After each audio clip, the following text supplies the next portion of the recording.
Thank you very much for coming today. Hi.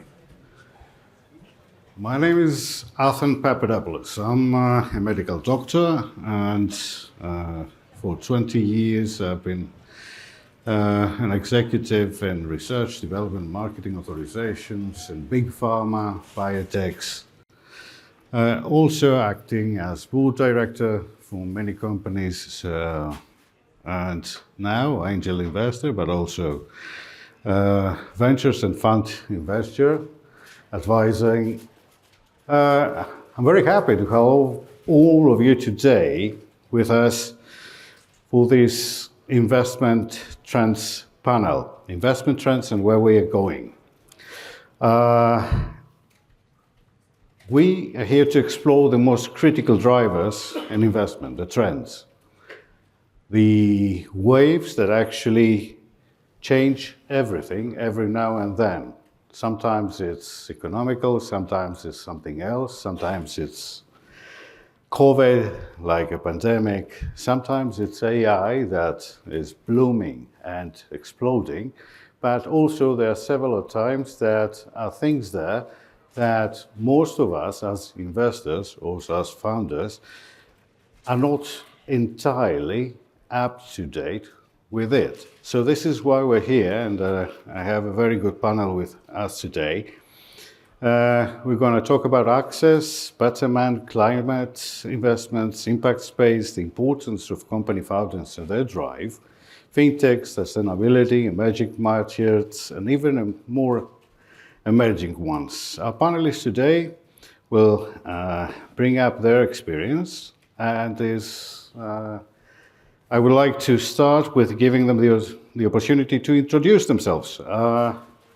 Antonio. Good afternoon. I'm Antonio Baccari. I'm one of the founders of Field Venture. Field Venture is an early stage VC fund based in the UK, and we have our mission is to invest in companies that have at least one Italian co-founder globally. My background is in finance. I worked many years in large multinationals and in consulting. I'm also an angel investor and a mentor in several accelerators across Europe. And it's very nice to be here today, so thank you very much for the invite. Thank you very much, Antonio. Next to Antonio, Farah. Hi, everybody. My name is Farah. I'm an investor at Pact Ventures. Pact is a seed stage fund based here in London. We invest across three pillars: access, betterment, and climate. So access is everything that gives people access where they wouldn't have it otherwise. So you could think financial inclusion, access to education, etc. Betterment is everything health and wellness, and climate is the obvious one. I'm also previously was a product expert at Airbnb on the social impact team. I also have my own product consulting company called Cusp Impact. And I have angel investments mostly in the health and wellness space. So excited to be here. Thank you. Thank you, Farah. And Tao. Hello, everyone. My name is Tao Tao, founder of Upper VC. Upper VC was founded by a bunch of small group of super angel who captures 3 unicorns, and including Revolut, Copper, and X-Transfer. And we invested very heavily in early stage fintech companies, plus the regulated AI. So prior to that, I have 10 years TMT deep tech across Asia Pacific, and 10 years fintech plus investment management work. Former head of Alipay UK Europe, and also head of global fintech practice for a asset manager called Ashmore Group, managing $90 billion. Thank you, Tom. Very impressive and very diverse experience. Let me give the panelists about 2.5, 3 minutes for an opening statement of their perspective on current investment trends. Antonio, would you like to start? Sure. Well, at Field Venture, we created this fund back in 2020, and the logic behind it was to we were all investing in startups in the UK ecosystem, and we were noticing that a lot of Italian founders, as well as other countries, to be honest, but just the fact that I was Italian, stood out to me, that were coming to London with great ideas, but it was very difficult for them to get funded. And we analyzed the market, and we saw that basically Italy and in general Italian founders had a lot of capabilities that they could make them competitive at international level, but the ecosystem where they were growing up was not as developed as the one in the UK, in the Nordics, or in the US.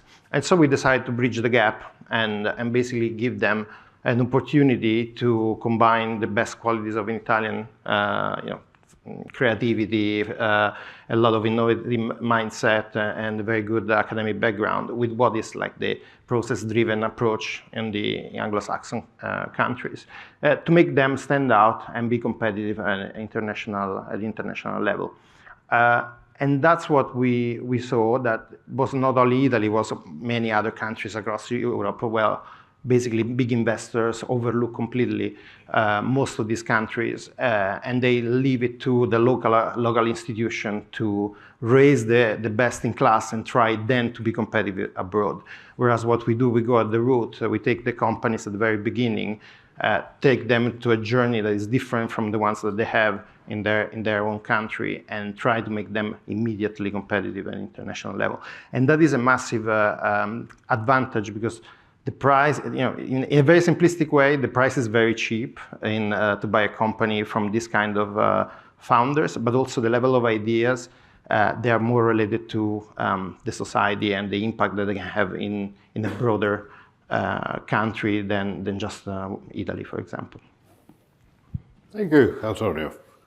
Farah. Yeah, so I'm an ESG investor, as I mentioned, and in my opinion, there's such a huge trend right now towards moving towards ESG, more social good, doing good while doing well financially. When I joined Airbnb's social impact team, we were a team of 3 people, and nobody was doing this work, and it was seen as nonprofit work.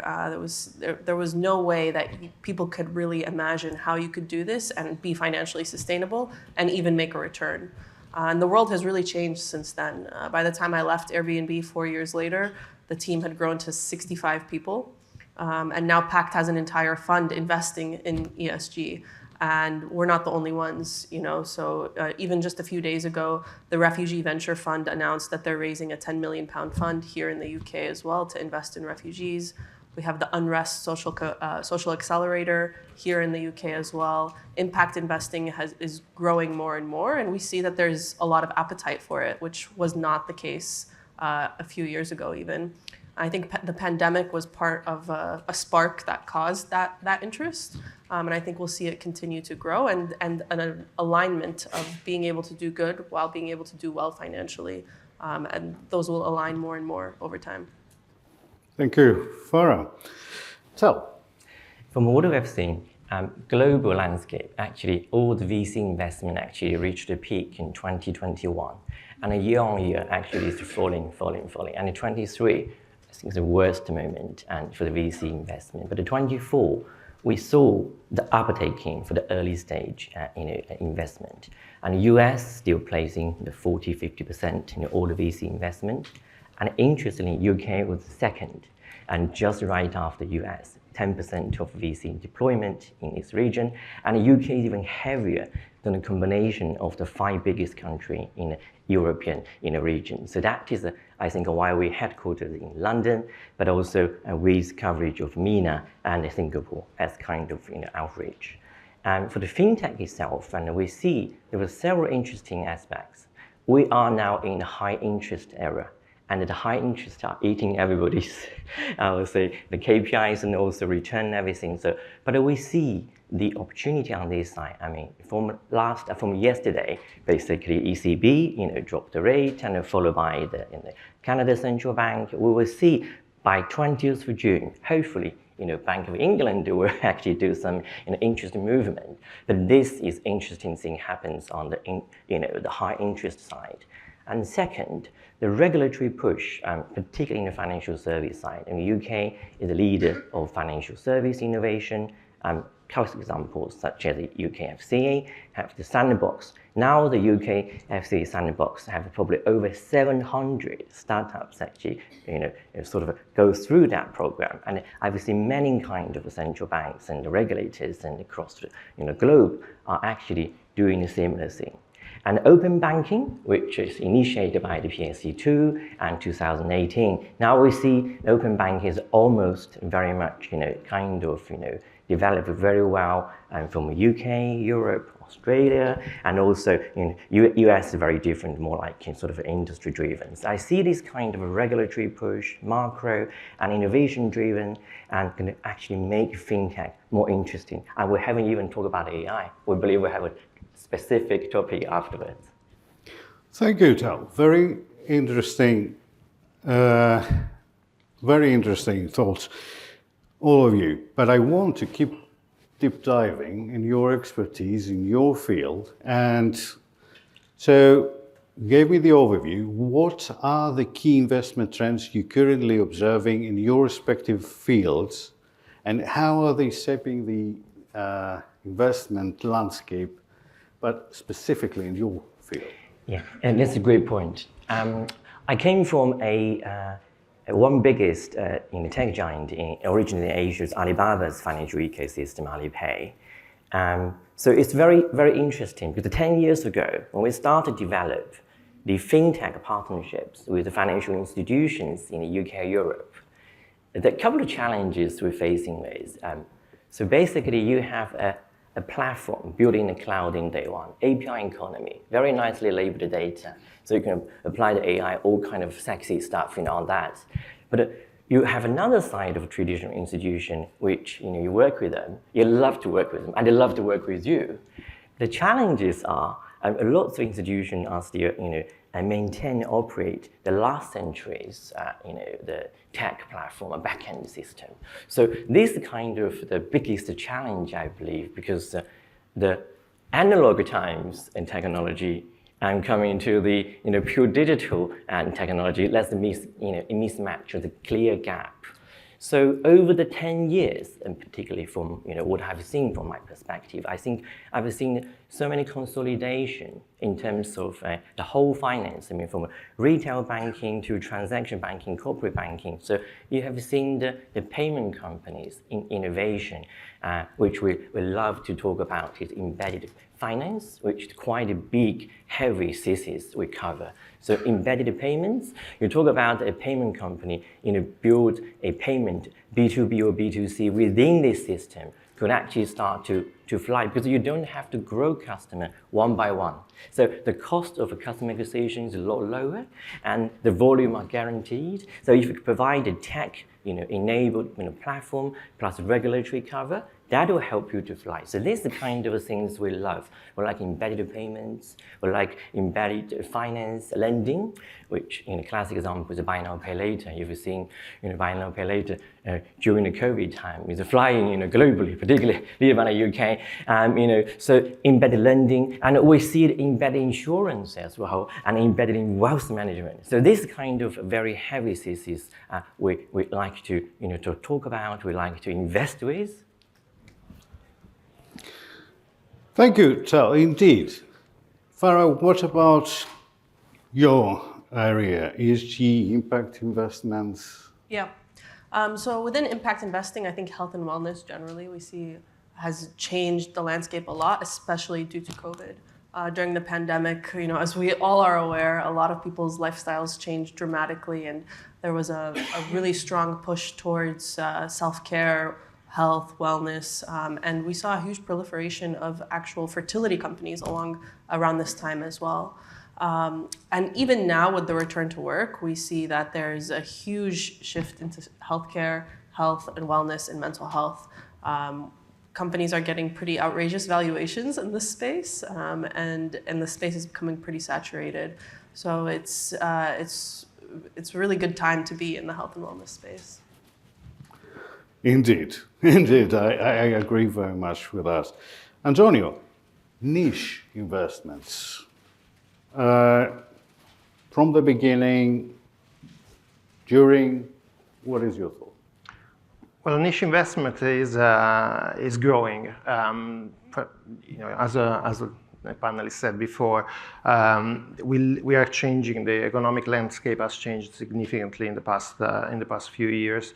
And before, it was easier for big funds, especially U.S. and UK funds, to do very high returns in just investing in their own country. Now they see that it's harder and harder for the higher valuation that companies get abroad, and for the saturation also of the capital, that some people don't want to invest as much as they used to do when the interests were lower. Whereas what I see in my own niche, or I would say in many European countries, are two main factors. The first one is that most of the private capital hasn't been touched yet. So the investments in venture capital, they come mainly through institutional investors, and in a smaller part from private investors. And these private investors need to be engaged and need to be supported in understanding what a venture capital investment is. So the length of time, the quality of the products that you are investing, and also the second factor is that the approach in Europe cannot be the same as the one in the US. So investing in a series of companies, build up a portfolio, and hoping that one will make the return of the entire fund is a good strategy in the US. It's very hard to manage a fund with that kind of strategy in Europe, because Europe is smaller and they have less appetite for risk. So when you try to raise funds, your investors would like you to have not a balanced portfolio as in a stock market, but something that is generating real and tangible value. So trying to get as many companies as survive, as many companies that do well. So when it comes to niche investment, then there are a lot of variables that can be leveraged to build a very a big and valuable fund. Thank you, Antonio. I like all the aspects. So we have niche investment, we have fintech, we have AI moving ahead, we have impact investment, ESG. We heard about those. How do these trends, though, align or conflict with each other? What does that mean for investors? It's an open question. Would you like someone may pick it up? Is there? Yeah. I don't think these trends really conflict with each other necessarily. At least on the ESG side, I think a huge myth has always been that there's a trade-off, right? You either do good or you do well financially, and you can't have both of those at the same time. And I don't think that's the case anymore. And I think things don't even need to necessarily be labeled as impact or sustainable or these buzzwords that we use. I think it's more about just thinking about what impact does this have on the world, and will it destroy the world? I know a lot of people now just won't invest in weapons companies, for example, or they'll invest in a financial inclusion app that is very much a for-profit app that charges fees. However, it is giving people financial inclusion where they wouldn't have it otherwise. So in my opinion, there's not necessarily a conflict here. Thank you. And I agree. The main point usually is synergies, and this is where the profit will come. So if you find synergies with all the trends, I think that you find the right place to put your money, or actually found a company and follow this trend. Usually you have an opportunity to follow your heart, what you started with, but with all the things that are happening during the lifetime of the company, it is hard to remain true. But there are always experts, and you have to ask the experts. This is what I always say. Let's talk about a bit more about sustainability and impact investing. Has become increasingly prominent, but how do you balance the potential for returns with the need for social and environmental impact? Is there a balance there? Yeah, of course there is a balance. Profit needs to be priority, or it needs to happen. But more and more consumers are dictating that, like I said earlier, consumers are dictating that the profit-generating activities need to not be harmful. So you see now even big corporates like UBS or PGIM, they care about this now, and they're investing in ESG startups. They're creating ESG funds. We're seeing this more and more now, and I think there's a balance there, right? Because at the end of the day, they're not going to give money to nonprofits. And the startups that I evaluate on a day-to-day basis, they all have business models, they all have revenue models, and there's a way to balance those two. So I've talked to startups, and at the end of the pitch, I tell them this actually should be a nonprofit. And there's a balance there. If you can attract users and create a product that users want to pay for, then you've found the balance. But otherwise, some things will always be nonprofit. Yes. Can I echo? Sorry. Go ahead. Can I echo Farah's point? I think as investor, we're back to the first principle. We need to deliver the best return to our investors. And we also have a mandate, right? So we're ethical. And the gaming, some of the things actually we can't do, we don't do. So what I like to say that is, so the ESG is a very big agenda. It's going to be long term in terms of the how to make each fund and the underlying assets of the fund ESG scoring going to be as accurate as possible, because you talk with three biggest rating company, they give you different scoring, but how could you actually provide the accurate or as accurate as possible the composition of your holding, and that will be true value for your underlying investor or end investor. That's the one thing I can see. Another thing I would say, the green energy transition is a very, very, very big topic. But in my understanding, bank is not prepared to provide this long term. You talk about it by century, right? You're going to achieve this. I mean, banks, executives, they have their agenda, lots of agenda, share price, reputation, and lots of things. But to achieve this kind of long-term green transition, we need a pension fund. Long term. So I think this is lots of things actually. I try to bring the dots together, but we want to deliver the super return, but from a long-term perspective, we do need extra help, regulation, and also maybe lobby the government. And although we are under election, many big countries in the UK, US, we'll find out soon. Okay. If I may add, we have our approach is a little bit different. What we try to do is also, so our pool of LPs are mainly family office or SMEs, entrepreneurs. So we have 99% of capital from private sources. And what we tried to do from the very beginning was to engage our LPs in what we were investing in. So they didn't have to really bother about the financial return, that's our job. But what we also tried to do was to share with them the projects that we were looking at, or those that we invested. And there is one case where this basically a waste monitoring company that we managed to our LPs start using the solution. So when the objective, the convergence of the objective is on one hand for us as fund managers to get the financial return at the same time do well, but what we added to that was basically giving also to the toy to our LPs, let them play with it, and if they like it, then they are more engaged than a usual LP that is waiting for the return on the fund in few years. And on this specific example, what we also helped them doing was to scale within 18 months. They started, they tested in few companies in Italy, and now in 18 months they are in 7 countries and they have 70 large clients, especially in the UK. So it's something that it's can come, like the convergence can have the endorsement from other sources than just us doing the investment. Thank you, Antonio. Very true. So more or less alignment, the trend, from what I understand and what I see, and the regulation should at some time meet, because usually regulation moves with slow steps. What about technological advancements?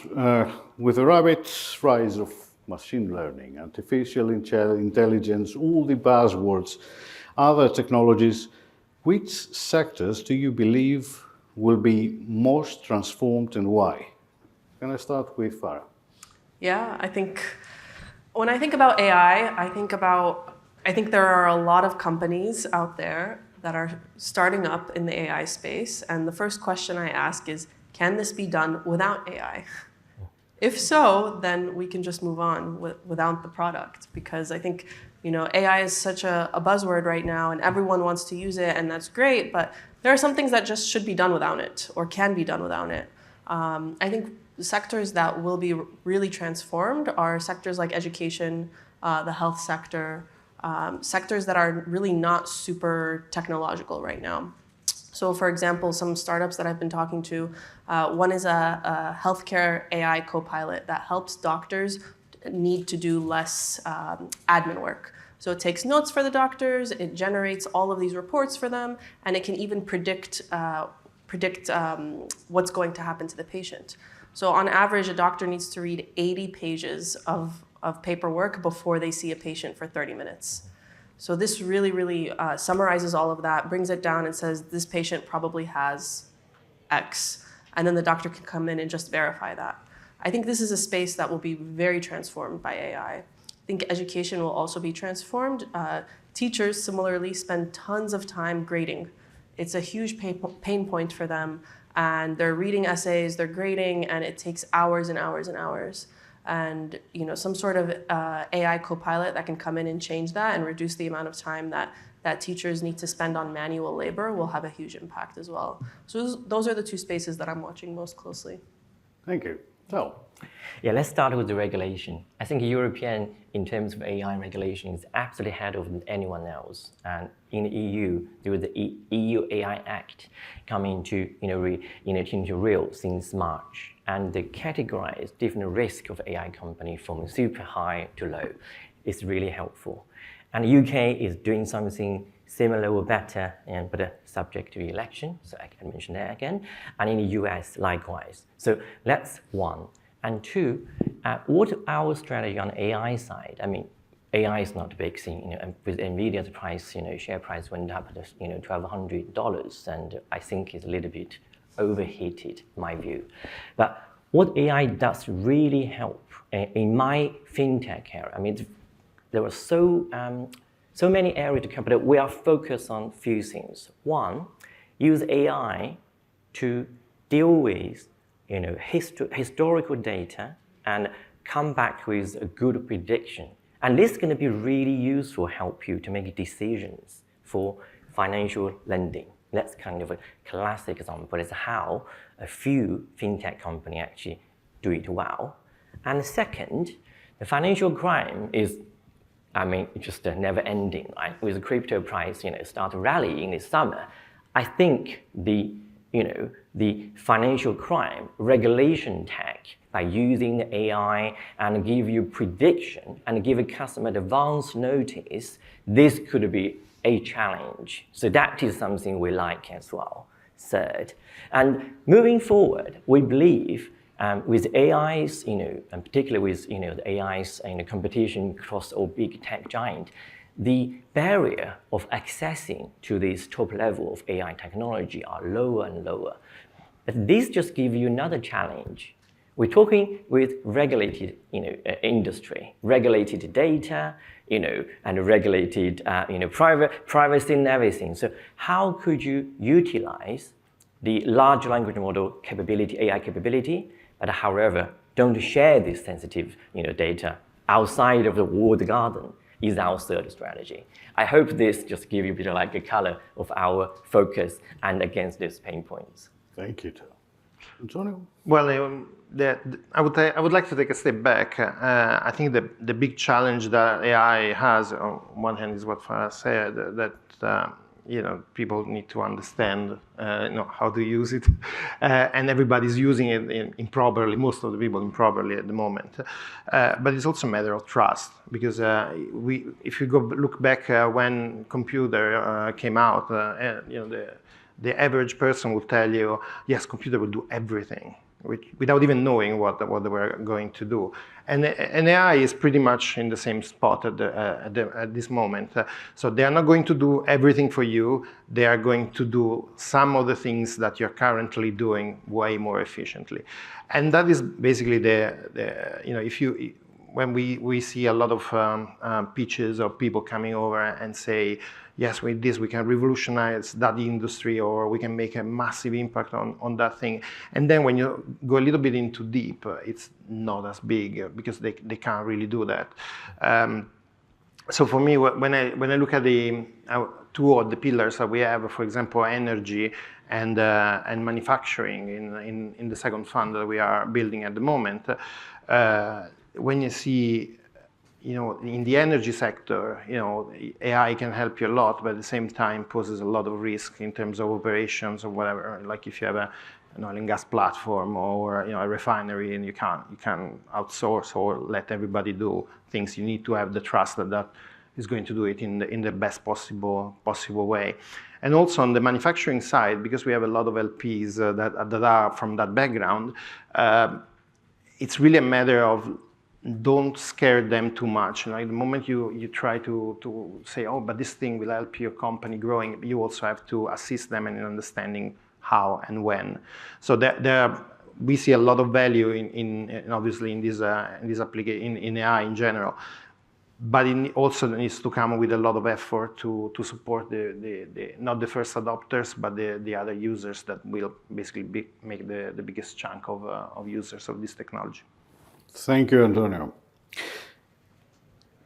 Does it actually change when it comes to regional investment shifts? There is a shift and focus towards emerging markets. So what regions are currently the most attractive for investors from your perspective, and why? Carl? Great question. So post-COVID, I think the whole major economies GDP growth has been changed. So from 2021, the GDP growth, actually, the leader is Southeast Asia, number one. And then, the G7 economy. And I see the MENA going to be actually follow that as well. So emerging markets, we see the opportunities are 2 or 3 key areas. One is underserved, underbanked, financial service. How could you use a e-wallet, a payment, maybe perhaps like a super app to cover those people who didn't access, traditional financial services because of lack of a credit line, lack of, banks and KYC details. So that's one area I see. The super app is going to be even greater and bigger and wider in emerging markets is one. And 2, the embedded lending, I mentioned the buy now pay later. It's another big thing because now we are going into a high interest world, but buy now pay later just open the credit line, I think, a facility to the people who didn't have the chance to actually enjoy that. So this is another thing we see. The embedded finance is growing because of the e-commerce marketplaces and wallets and those kind, and the social commerce as well, going to drive this, growth as well. And the third one, traditional regulation tech. In the developed markets, we have a really, really well, organized and well collected, the KYC data. But when you come to emerging markets, you don't have that, and you have to build from scratch, or either from a local, credit, agency, or from the banks, or even from the marketplaces. So the local marketplace, if you have so many customers behind it, local super app have lots of customers behind it, and those transactional data plus aggregated bank account details statements going to help those people to provide underwriting capability. So that's the third thing. Thank you. Farah? Yeah. Yeah, I completely agree with you, Tao. Oh, sorry. Go ahead. I completely agree with you, Tao. And at Pact, we invest in the UK, Europe, the US, and MENA. And MENA has become more and more of an exciting place for us. We see so many interesting startups coming out of MENA, or even being based outside of MENA, but having their primary user base in MENA. So, for example, one startup that I'm really excited about these days is called Nsave, and they created a wallet, a mobile wallet similar to Wise or Revolut, but it's specifically for people from financially stressed countries. So countries where inflation is devaluing their currency, such as Egypt, for example, they can sign up for this product and store their money in dollars, pounds, or euros. So this is having a huge impact, having a huge positive impact on people who otherwise are at risk of losing their life savings. And at the same time, is great for investors. You know, there's a ton of a great potential return there. So I think more and more we're seeing these kinds of things come online, and it's making MENA a very exciting place for us. Thank you, Farah. Sorry Antonio. to cut you off. Yeah, Antonio. Yeah. Yeah, I completely agree with you guys. I think also, MENA is also doing, the entire region is also trying to attract a lot of talent from outside. And the beauty of technology is that you can basically come up with your next big thing pretty much anywhere in the world. I think the challenge for investors is to just try to do the scouting and find the correct deal flow in different places, and then eventually helping them to transition to, for example, the Middle East to develop the company rather than going in other geographies that probably are a little bit more complicated for early stage startups.